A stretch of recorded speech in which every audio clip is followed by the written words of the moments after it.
The Little Match Girl. Story by Hans Christian Andersen. Animation by African Vulture.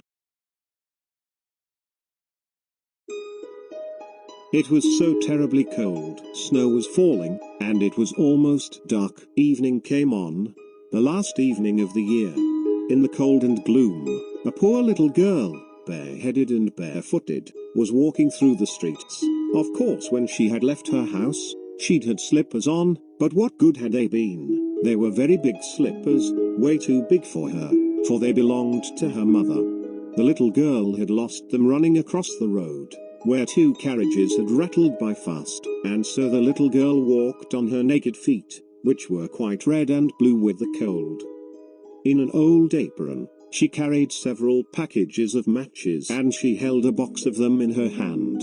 No one had bought any from her all day long, and no one had given her a cent.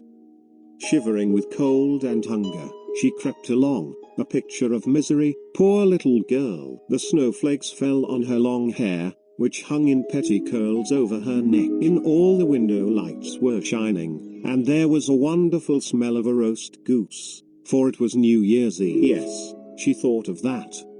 In the corner formed by two houses, one of which projected further out in the street than the other, she sat down and drew up her little feet under her. She was getting colder and colder, but did not dare to go home, for she had sold no matches nor earned a cent, and her father would surely beat her. Besides, it was cold at home, for they had nothing over them but a roof through which the wind whistled, even though the biggest cracks had stuffed with straws and rags.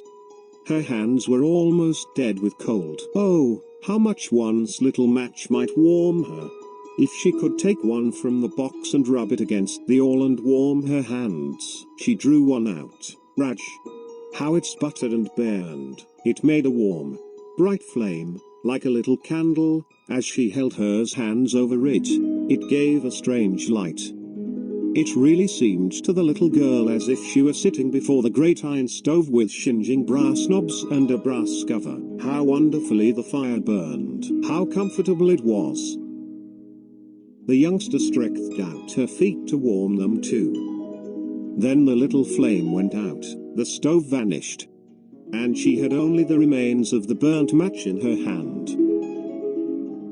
She struck another match against the wall, and when the light fell upon the wall, it became transparent like a thin veil, and she could see through it into the room. On the table a snow-white cloth was spread, and on it stood a dinner service. The roast goose steamed gloriously, stuffed with apples and prunes, and what was still better, the goose jumped down from the dish and waddled along the floor with a knife and fork in its breast, right over to the little girl. Then the match went out, and she could only see the thick cold wall. She lighted another match. Then she was sitting under the Christmas tree. It was much larger and much more beautiful than the one she had seen through the glass door at the rich merchant's home. Thousands of candles burned on the green branches, and colored pictures like those in the print shops looked at her. The little girl reached both her hands toward them. Then the match went out. But the Christmas lights mounted higher. She saw them now, as bright stars in the sky. She rubbed another match against the wall. It became bright again, and in the glow, the old grandmother stood clear and shining, kind and lovely. Grandmother, cried the child. oh, take me with you. I know you will disappear when the match is burned out.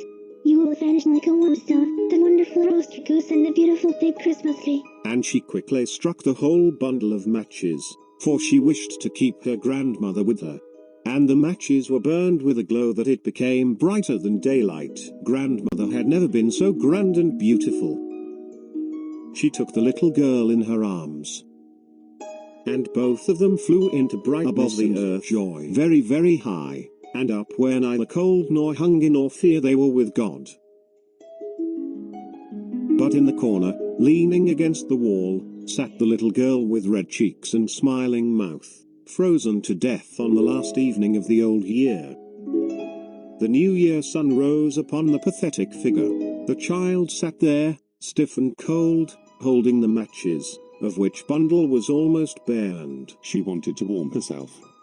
The people said, no one imagined what beautiful things she had seen, and how happily she had gone with her grandmother into the bright new year.